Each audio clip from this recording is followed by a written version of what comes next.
Question है, राज Tanura refinery कहाँ पर स्थित है? तो उसे याद रखना, राज तनुरा में यह जो रिफाइनरी है वह सऊदी अरब में स्थित है। याद रखना, राज तनुरा जो रिफाइनरी कहाँ पर स्थित है? तो सऊदी अरब की सबसे बड़ी तेल रिफाइनरी में से भी एक है। याद रखना, राज तनुरा रिफाइनरी कहाँ पर स्थित है? तो सऊदी अरब में।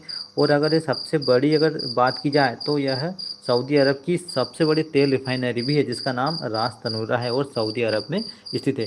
किसी प्रकार से दोस्तों आपसे क्वेश्चन पूछ सकता है। नेक्स्ट क्वेश्चन है, किस फिल्म अभिनेत्री को वीनस की मूर्ति कहा जाता है? मोस्ट इंपोर्टेंट क्वेश्चन पूछा गया था कि किस फिल्म अभिनेत्री को वीनस की मूर्ति कहा जाता है दोस्तों? तो प्रसिद्ध अभिनेत्री मधुबाला को। याद रखना, वीनस की मूर्ति किसे कहा जाता है? तो प्रसिद्ध अभिनेत्री मधुबाला को कहा जाता है और उनकी अद्वितीय सुंदरता के कारण वीनस की मूर्ति कहा जाता है। याद रखना, अभिनेत्री मधुबाला को, याद रखना, अभिनेत्री मधुबाला को वीनस की मूर्ति के नाम से जाना जाता है। ये क्वेश्चन भी कई बार एग्जाम में आ चुका है। नेक्स्ट क्वेश्चन दोस्तों यहाँ पर, इदुक्की परियोजना किस नदी में स्थित है? इदुक्की परियोजना किस नदी पर स्थित है? तो याद रखना, इदुक्की परियोजना पहली बात तो है कि केरल राज्य की स्थित है। ठीक है, केरल राज्य की परियोजना, इसका नाम है इदुक्की। ठीक है ना, तो इदुक्की परियोजना केरला की जल विद्युत परियोजना है और ये पेरियार नदी पर बनी। ये भी याद रखना कि इदुक्की परियोजना किस नदी पर बनी है? तो पेरियार नदी पर बनी है इदुक्की परियोजना, और किस राज्य में है? तो केरल राज्य में है। इस चीज़ का भी तुम थोड़ा सा ध्यान रखना। नेक्स्ट क्वेश्चन है, OIC का पूरा नाम क्या है? पूछा गया है। कभी कभार एग्जाम में जो होता है वह फुल फॉर्म भी पूछ लेता है कई प्रकार से। तो यहाँ पर ये पूछा गया कि OIC का पूरा नाम क्या है दोस्तों? तो यहाँ पर organisation of Islamic corporation OIC का पूर्ण रूप है। नेक्स्ट क्वेश्चन है, माइकल फरेरा किस खेल से संबंधित है? माइकल फरेरा की खेल से संबंधित दोस्तों याद रखना, माइकल फरेरा जो है वो बिलियर्ड्स के विश्व प्रसिद्ध खिलाड़ी हैं। याद रखना, माइकल फरेरा किस खेल से संबंधित है? तो माइकल जो फरेरा है वो बिलियर्ड के विश्व प्रसिद्ध खिलाड़ी माने जाते हैं। नेक्स्ट क्वेश्चन है, भारत में स्थानीय स्वशासन की नींव किसने रखी? भारत की अगर हम बात करें कि स्थानीय स्वशासन की जो नींव है दोस्तों वह किसने रखी थी? तो याद रखना दोस्तों, भारत में स्थानीय स्वशासन की जो नींव है वह लॉर्ड रिपन ने रखी थी। याद रखना कि भारत में स्थानीय स्वशासन की जो नींव है वह लॉर्ड रिपन ने कब रखी थी? सन 1882 में। याद रखना, भारत में स्थानीय स्वशासन की जो स्थापना है वह लॉर्ड रिपन ने रखी थी और सन 1882 में रखी थी। नेक्स्ट क्वेश्चन हमारे यहाँ पर, पीली क्रांति किससे संबंधित है? पीली क्रांति दोस्तों किस संबंधित है? तो पीली क्रांति का संबंध खाद्य तेल उत्पादन से। याद रखना, पीली क्रांति का जो संबंध है वह खाद्य तेल उत्पादन से संबंधित। तो यहाँ पर दोस्तों राइट आंसर होगा, पीली क्रांति का संबंध खाद्य तेल पदार्थ से संबंधित है। नेक्स्ट क्वेश्चन हमारे यहाँ पर, तमिलनाडु की मुख्य नगदी फसल कौन सी है? तमिलनाडु की मुख्य नगदी फसल कौन सी दोस्तों? तो तमिलनाडु की प्रमुख नगदी फसल कपास है। क्या है? कपास है। कौन है? तमिलनाडु की प्रमुख मुख्य फसल कौन सी है दोस्तों? तो यह कपास है। तो ऑप्शन नंबर तो है नहीं यहाँ पर। ठीक है ना, तो क्या राइट आंसर होगा हमारा? कपास। ठीक है ना, कपास को रुई भी कहा जाता है। ठीक है ना, कपास से कई प्रकार के कपड़े और कई सारी चीज़ें बनती है। तो इस चीज़ का भी ध्यान रखें कि तमिलनाडु की मुख्य नगदी फसल की अगर बात की जाए, फसल कौन सी है? नगदी फसल। ठीक है, और किस राज्य की? तमिलनाडु की। और कौन सी फसल है? कपास है, जिसे रुई भी कहा जाता है। ठीक है ना।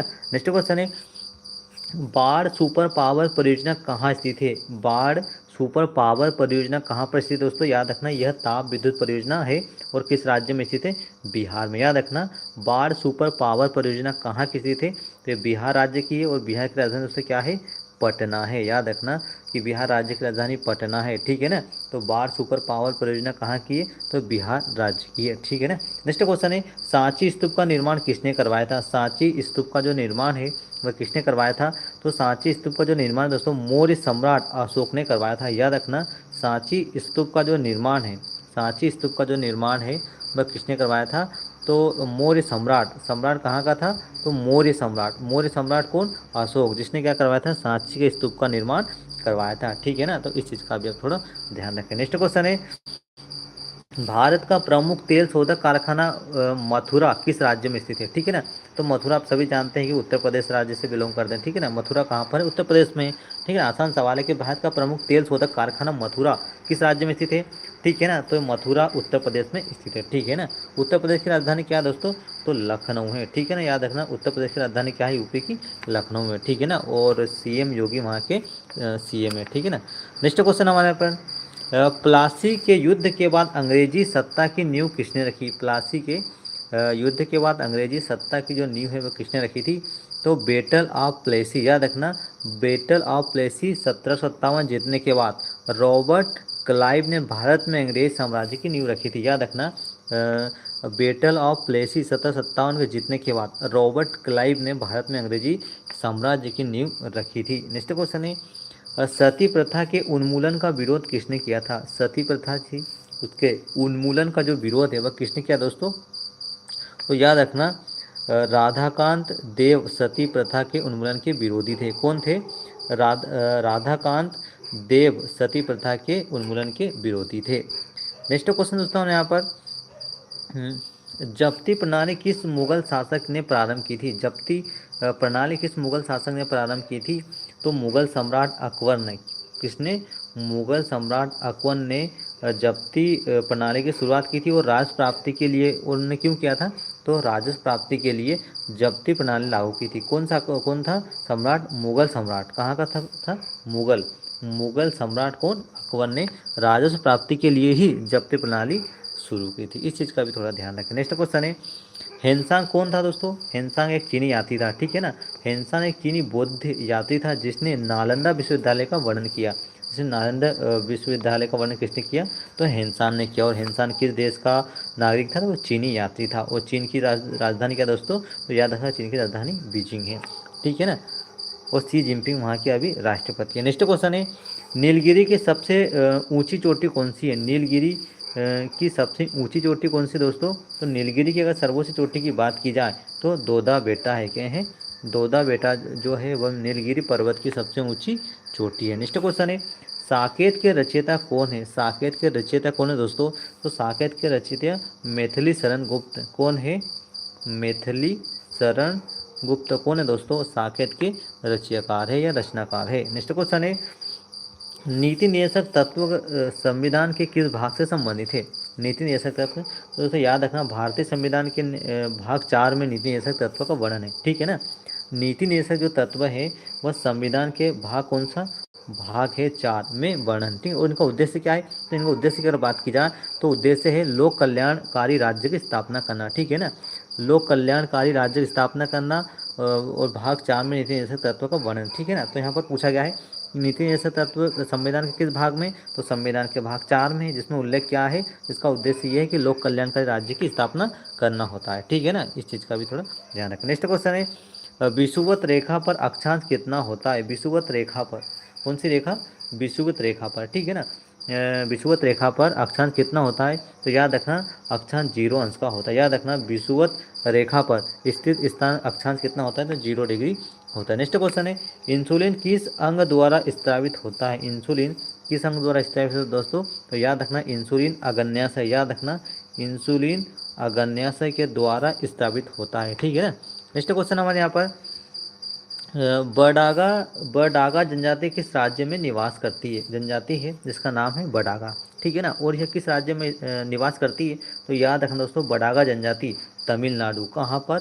बडागा जनजाति तमिलनाडु राज्य के नीलगिरी क्षेत्र याद रखना, बडागा जनजाति, ठीक है ना, कहाँ पर? तमिलनाडु के नीलगिरी क्षेत्र में निवास करती है। मोस्ट इंपोर्टेंट क्वेश्चन दोस्तों, इसको याद रखना। नेक्स्ट क्वेश्चन है, किस शासक ने सर्वप्रथम राजधानी दिल्ली से आगरा स्थानांतरित की थी? किस शासक ने सर्वप्रथम राजधानी दिल्ली से आगरा किसने की थी? तो सिकंदर लोधी ने। सर्वप्रथम राजधानी दिल्ली से आगरा किसने स्थानांतरित की थी? पहले की बात की जाए सर्वप्रथम की, तो किसने? सिकंदर लोधी ने। याद रखना, सिकंदर लोधी ने सर्वप्रथम जो राजधानी दिल्ली है, दिल्ली को आगरा स्थानांतरित किया था, सिकंदर लोधी ने पहली बार किया था, ठीक है ना। इस चीज़ का भी आप ध्यान रखना। नेक्स्ट क्वेश्चन है, सिखों के 5वें गुरु अर्जुन देव को किस मुगल शासक ने मृत्यु दंड दिया था? ठीक है ना। सिखों के 9 गुरु थे, ठीक है। इनमें से 5वें गुरु को गुरु कौन थे? तो 5वें गुरु थे दोस्तों अर्जुन देव। कौन थे? अर्जुन देव सिखों के 5वें गुरु थे, ठीक है ना। अब इन्हें किस मुगल शासक ने फांसी की सजा दी थी, मृत्युदंड दिया था? तो गुरु अर्जुन को जहांगीर ने 1606 में मृत्युदंड दिया था। किसने दिया था? जहांगीर ने, ठीक है ना। जहांगीर ने क्या किया था? जहांगीर ने मृत्युदंड सिखों के पांचवें गुरु अर्जुन देव को किस सन में, तो 1606 में क्या दिया था, फांसी या फिर मृत्युदंड की सजा दिलवाया था। किसने, जहांगीर ने। किसको, गुरु अर्जुन देव को। सिखों कौन से गुरु है, पांचवें, और किस सन में, 1606 में। इस चीज़ का भी आप ध्यान रखना, ठीक है ना। नेक्स्ट क्वेश्चन है, फालूजा कहाँ स्थित दोस्तों, तो फालूजा इराक में स्थित है, ठीक है। कहाँ पर है, फालूजा कहाँ पे है, तो इराक में स्थित है, ठीक है ना। एक प्रमुख शहर है जिसका नाम क्या है, इराक, जिसकी राजधानी तेहरान, ठीक है ना। नेक्स्ट क्वेश्चन है, इराक की राजधानी सॉरी बगदाद, ठीक है। पाकिस्तान का प्रथम गवर्नर जनरल कौन था, पाकिस्तान का प्रथम गवर्नर जनरल कौन था दोस्तों, तो याद रखना मोहम्मद अली जिन्ना। मोहम्मद अली जिन्ना कौन थे दोस्तों, तो पाकिस्तान के प्रथम गवर्नर जनरल हैं, ठीक है ना। नेक्स्ट क्वेश्चन है, स्लेट किस प्रकार की चट्टान होती है, जो स्लेट होती है वो किस प्रकार की चट्टान होती है, तो याद रखना दोस्तों, स्लेट एक रूपांतरित, क्या है, स्लेट एक रूपांतरित चट्टान है जो सेल के रूपांतरण से बनती है, ठीक है ना। याद रखना, स्लेट एक रूपांतरित चट्टान है, कैसी है, रूपांतरित चट्टान है जो क्या है, सेल रूपांतरण से बनती है। नेक्स्ट क्वेश्चन हमारे यहाँ पर, भारत में रुपये का सिक्का पहली बार किसके शासन में ढाला गया, भारत में रुपये का सिक्का, ठीक है ना। भारत में रुपये का जो सिक्का पहली बार किसके शासनकाल में ढाला गया था, तो शेरशाह सूरी, ठीक है ना। शेरशाह सूरी के कार्यकाल में भारत में सर्वप्रथम सिक्के क्या सिक्के ढाला गया था, ठीक है ना। शेरशाह सूरी ने ग्रांड ट्रंक रोड की स्थापना भी की थी, ठीक है। और सिक्के का सर्वप्रथम उपयोग भी शेरशाह सूरी ने पहली बार किया था। और पहली बार जो सिक्के का उपयोग जो किया था वह किस पदार्थ का था, तो वह चांदी का था, ठीक है ना। याद रखना, शेरशाह सूरी ने पहली बार भारत में क्या चलाया था, सिक्के चलाया था।